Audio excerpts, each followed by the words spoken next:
Well, President Donald Trump is gearing up for his first overseas trip since taking office. He'll travel to the Middle East next Friday with scheduled stops in Saudi Arabia and Israel. From there, Mr. Trump will be heading to Rome, where he'll have an audience with Pope Francis at the Vatican. This will actually be their first meeting, and it comes after they've leveled harsh criticism at each other during last year's presidential campaign. As to whether I am a pawn, well, maybe. I don't know. I'll leave that up to your judgment and that of the people. And then, a person who thinks only about building walls, whether they may be, and not building bridges, is not Christian. This is not in the gospel.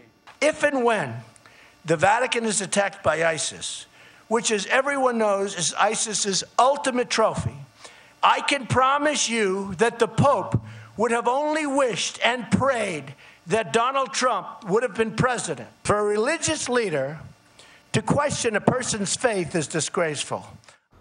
Well, joining me now is Candida Moss, professor of New Testament and Early Christianity in the Department of Theology at the University of Notre Dame. Thank you for joining us. Thank you for having me. I don't think there's ever been a moment where we see the president being critical of the Pope as well, and the Pope back. I mean, you walk me through this. Has there been? It was truly an exceptional moment. We have seen popes speak out about the actions of governments before. For example, any time the U.S. has decided to enter a war, the Pope has called for peace, called for diplomacy. So that's very common.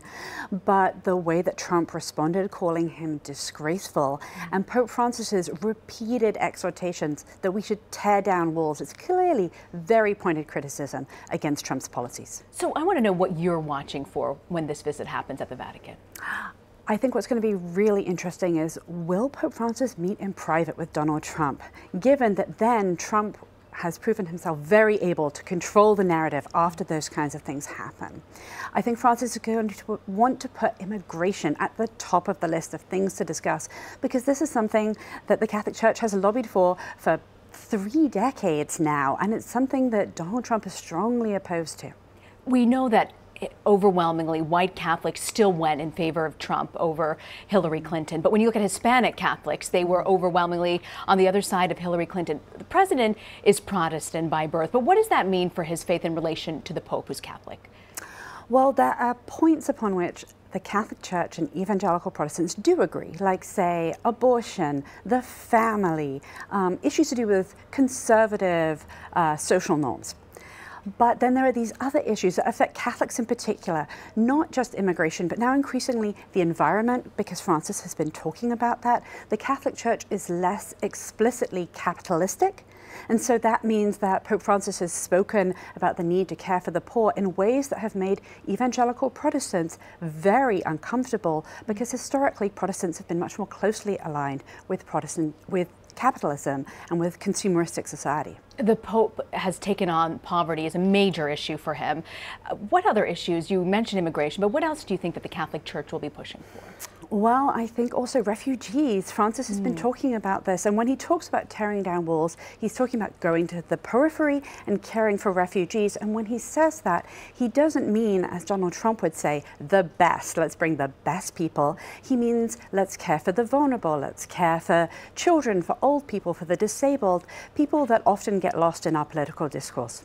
We know that Pope Francis, it appeared at least to me, that he had a pretty good relationship with President Obama. But when the Pope or the Vatican doesn't see eye to eye with the U.S. president, walk us through that. I mean, how do you deal with that? Well, we've really never seen anything like this before. We've never heard a president use this kind of language about a pope.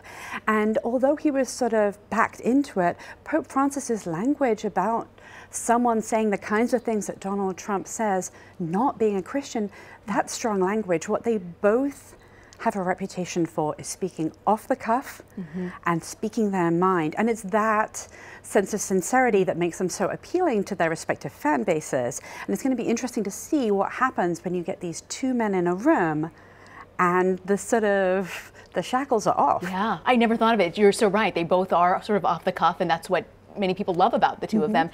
Do you think that a pope, or has the Pope ever been able to truly affect American foreign policy? Yes. Yeah? I think so. So, for example, when President Clinton was pushing very hard for widespread global financial support for abortion, we saw John Paul II and Benedict XVI XVI step in and really crush those initiatives by calling heads of state and protesting them. So yes, in the past that has happened, and we've seen very close alignment. So if you think of John Paul II and Ronald Reagan and their alignment and how important that was for combating communism, we've seen that the Pope has been a major political player in global politics. So fascinating look. You never think of the Pope through these optics, and you study this all the time. Candida Moss, thank you for joining us. Thank you.